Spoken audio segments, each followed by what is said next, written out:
Hi everyone, in this video we will learn the unfair terms that you have to avoid at any cost and a pre-made template that is specifically made for the freelancers. As a freelancer, this is the one thing that I really want you to do before you commence your work. It is to create a freelance contract. It is very important for both the parties to be in that safe position, to be in that safe spot. There are lots of things that can be added in this contract, but I need you to put your focus on the most important things. So let's discuss that in this video. If you will not create a freelance project with proper terms and conditions, you will run into some major problems. So let's go one by one with these. The number one problem is vague timelines.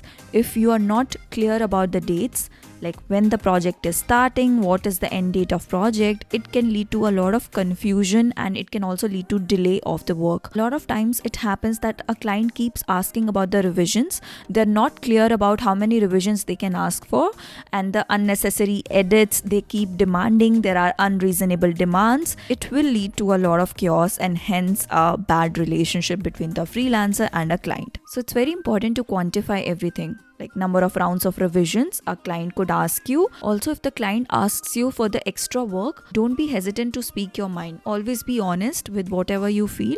Like it's okay, to deliver something at some level if you want to do it for free. But if that work is eating up a lot of your time, then be honest about it and ask for the money. Second mistake is exploiting property rights. A lot of times this would happen that if you work for some brand and if you're exposed to their confidential information, you're not allowed to share that information with the third party.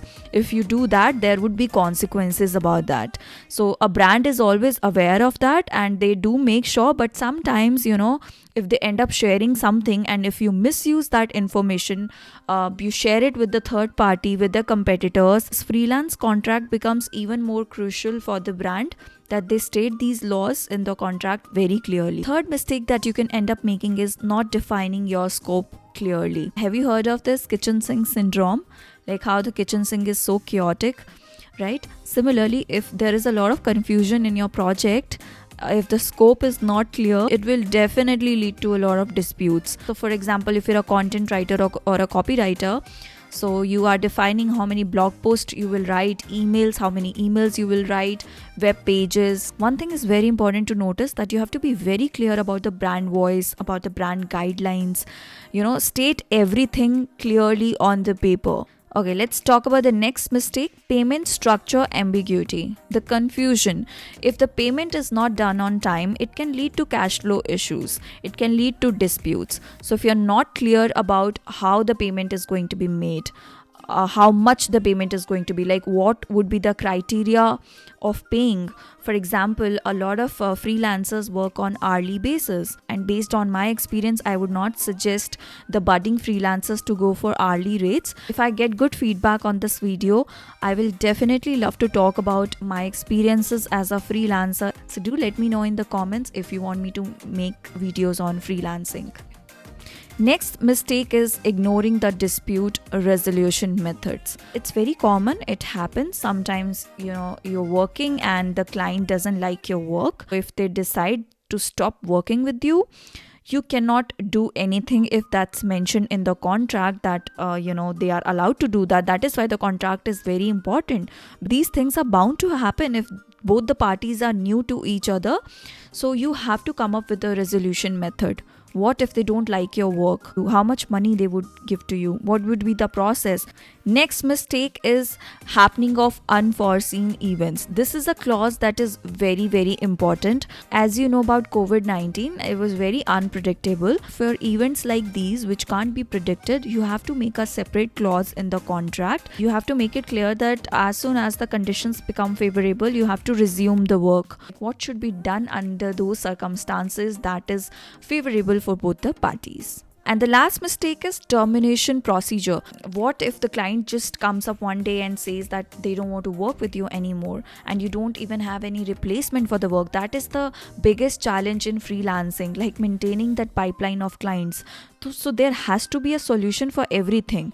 So the client can't do this, and if they decide to do this, there would be consequences for the same. So coming to the freelance contract, this is one template that I have curated for you. You can go through this. I have included everything. that needs to be included. One thing that I want to mention here that is very important to acknowledge, you don't have to intimidate the other person. You don't want to confuse the other person by throwing so many things. Just keep it simple. I have included everything important here.